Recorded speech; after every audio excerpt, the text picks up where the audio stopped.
Welcome to Flat Ride of the Week, episode 32.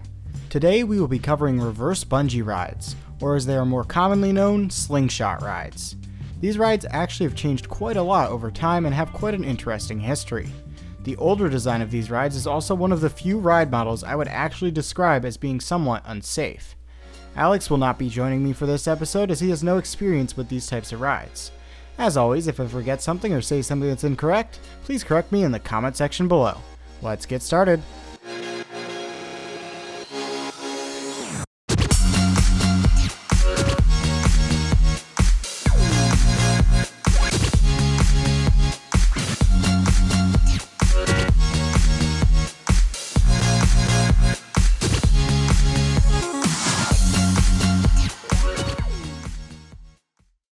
Let's get started with the history.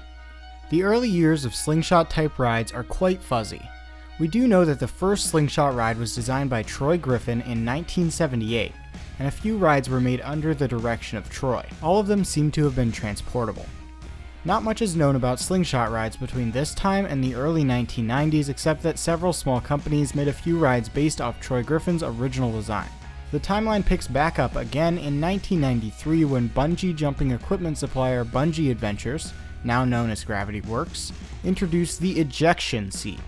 This ride uses elastic bands that are connected to both sides of the ride vehicle. At the end of these elastic bands are steel cables that run to the top of the ride's two 120-foot or 36-meter tall towers. These cables are connected with a winch system on the inside of the tower. Once the ride is loaded with guests, the winches pull the steel cable inside the towers and tension the elastic bands. Simultaneously, the ride vehicle, which can be of an enclosed cage design or an exposed ring design, is lifted a few meters into the air, though it is still connected to a mechanical hook on the ground.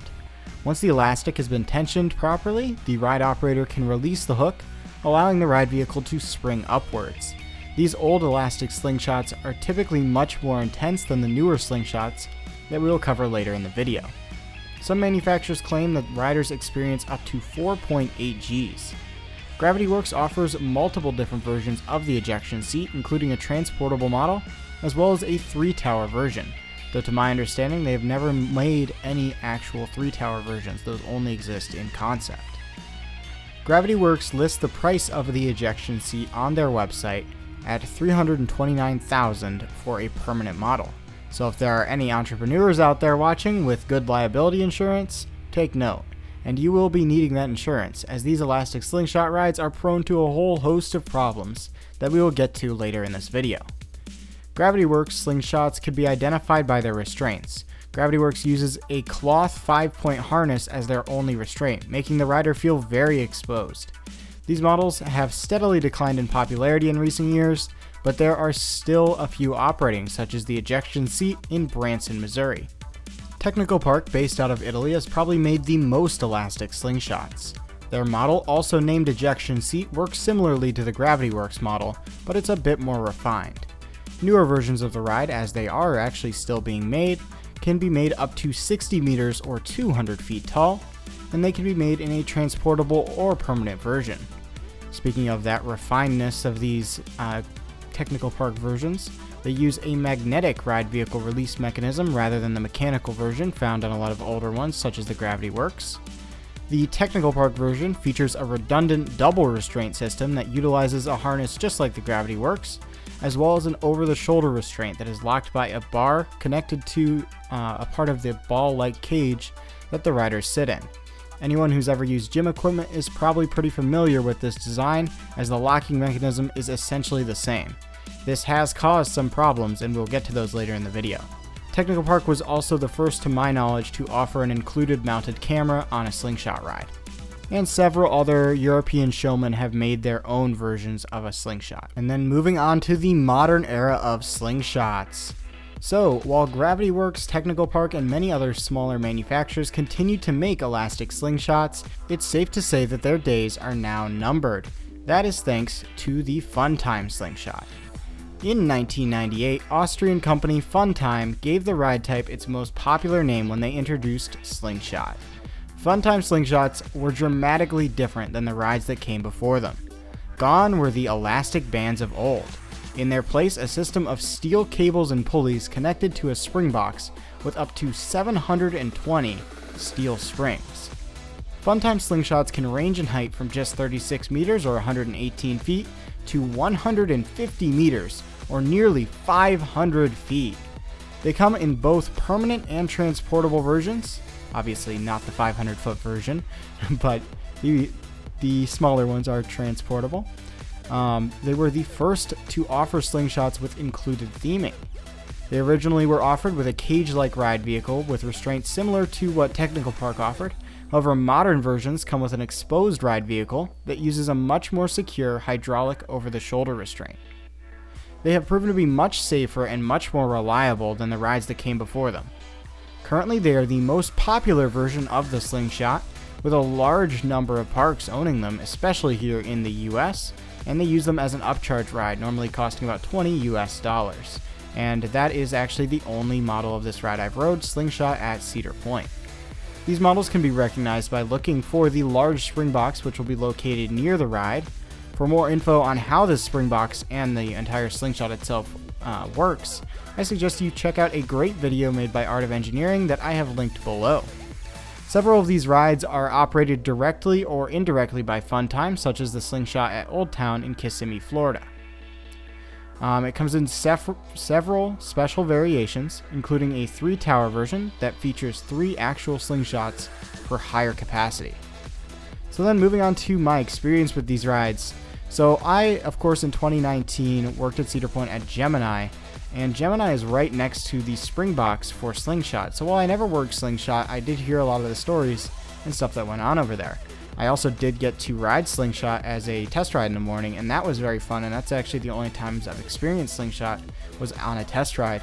And I must say, I'm honestly kind of happy about that, because it looks a lot more fun than it is, in my opinion, at least for the Funtime ones. I'd like to try one of the elastic ones, even if the safety issues are definitely a concern. But these Funtime ones, they look a lot scarier than they are. If you get a lot of flips, they're pretty fun. But if you don't flip a whole lot, it really is a very nice view, but not a whole lot else. I was pretty surprised. I would actually recommend you go and ride a Sky Coaster instead, which we covered back in episode, I believe, 5. They're another upcharge ride that is usually actually cheaper and quite a bit more thrilling. And hey, they're all made by Ride Entertainment anyway, so same company. But anyway, yeah, so these rides, they're pretty fun. I don't know if they're worth $20, but that is, of course, up to you. I think everyone should experience one at some point. But the big issue with these is that spring box. And while it is obviously way safer than the Slingshots that came before it, they're not without their issues. These rides will have issues where a spring in the spring box will break.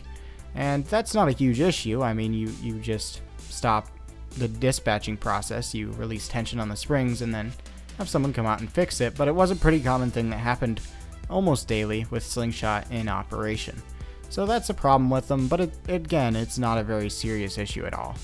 And then moving on to the other models. Stan Checketts, formerly of S&S and now of Soaring Eagle Inc., has made a few attempts to create his own version of the Slingshot. The first came in the early 2000s in the form of the S&S Sky Sling. Powered by compressed air, this ride attempted to solve the largest problem faced by all Slingshots, their capacity. The Sky Sling could seat up to 6 riders, making it an attractive option for large parks. Infamously, Knott's Berry Farm and Cedar Point would add one in fall of 2001, but both would never open. The Sky Sling at Cedar Point partially collapsed in the off-season due to the park removing the ride vehicle for off-season maintenance. This caused Cedar Fair to remove the same ride from Knott's, fearing that it would cause bad publicity. Sky Slings would be added successfully to other parks and operate for some time, with the last one closing at Frontier City in 2012. However, the ride model as a whole can definitely be seen as more of a failure. Stan Checketts is not the kind of man to give up though, and after leaving S&S, he invented the Saddle Sling. This ride attaches to the tower of a Soaring Eagle drop tower ride, and being a Stan Checketts ride, it uses air pressure, of course, to propel 2 riders seated back to back into the air. Currently, a few of these rides exist, including one at Branson, Missouri, and one in Pigeon Forge, Tennessee. Several other manufacturers have attempted to make a Slingshot, including several Chinese manufacturers. In fact, elastic slingshots are quickly becoming one of the most popular rides for China's illegal rides manufacturing industry, a topic that definitely deserves a video of its own. These rides are made in pop-up factories extremely quickly and in high numbers before that factory disappears off the map. And then speaking of that, let's move on to the accidents. And this is by no means a comprehensive list, as slingshots have definitely had more than their fair share of accidents.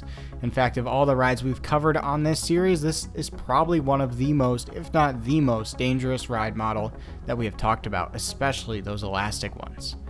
As mentioned before, slingshot rides have had several accidents in the past, and some of them are very recent. Starting off with an unknown manufacturer elastic slingshot that ejected its rider when one of its elastic bands detached in 1998. The slingshot had to switch elastic bands depending on the weight of the rider, and the ride's owner used carabiners for this task to save time. One of the added carabiners came loose after launch, detaching the ride vehicle from it. And again, that did cause a death. There have been several instances of bungee slingshots having their bungee cable snap, some of them not severe and sometimes very severe, sometimes very violently. At a fair in France, a showman-built elastic slingshot snapped shortly after launch, causing the ride vehicle to fly into one of the towers. Luckily, both riders survived with minor injuries. A technical park slingshot had the over-the-shoulder restraint lock fail mid-ride. This was due to the operator not properly securing it. Luckily, due to the 5-point harness the rider has underneath on the technical park version, underneath the over-the-shoulder restraint, the rider was kept secure, but it was definitely a very scary moment, and there was metal flying around in the area of the rider that definitely may have caused injury. We don't really know, but definitely something to be aware of if you ride one of these technical park versions, or even the fun time versions that have that older style restraint. And then fun time slingshots are not immune to issues, and have had some issues with cable snapping, if they are not properly maintained, that is.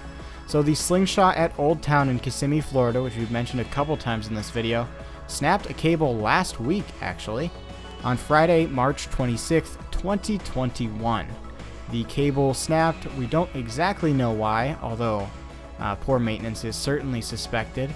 And the two riders on it were unharmed, and that is good because it was a very open ride vehicle compared to a lot of the other ones that have had issues with cable snapping. The riders were evacuated after 2 hours by the fire department, and they were unharmed, and the ride reopened just a few days ago. So definitely a very dramatic incident, and definitely a very recent incident. Generally though, the fun time slingshots are definitely the way to go, and they are generally very safe.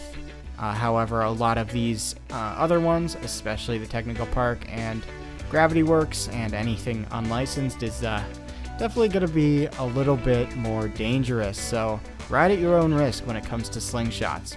But that is about all of the info I have on these slingshot rides. If I forgot something, please tell me about it in the comments below. Like I said before, slingshots are fun. I would love to ride a bungee one, even with the safety risks. They exist, but again, there's such a low chance that it's something I'm definitely willing to try at least once. But yeah, that will about end everything I have to say on slingshots, and thank you for watching, and I will see you next time. Bye-bye.